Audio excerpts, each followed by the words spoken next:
Well, the county registrar of voters will be releasing the next batch of election results today. Let's take a look at where some of the major races stand right now. Republican Steve Hilton continues to hold a narrow edge over Democrat Javier Becerra in the race for governor, with Tom Steyer in third. Here's the numbers. The top two advance to the election in November.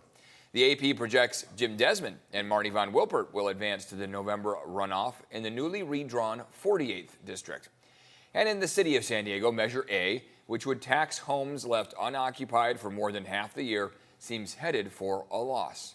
Again, we can expect updated results from our state's primary election here today. Over the last 24 hours, election workers have been busy counting and verifying ballots. News 8's Chris Groh is live at the Registrar of Voters in Kearney Mesa to explain what we can expect, when we can expect, rather, another update. Hey, Chris.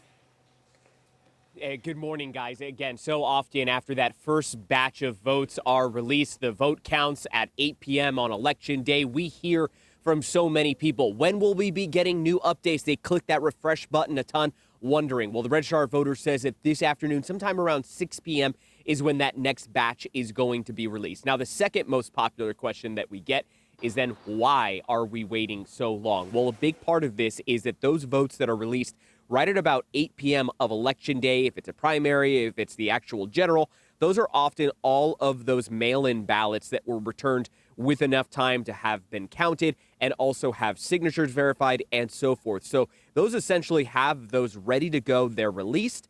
And then all of those mail-in ballots that are either dropped off or actually mailed in, that are cast in person, those ballots, those start to get counted. They sort of do go towards the update.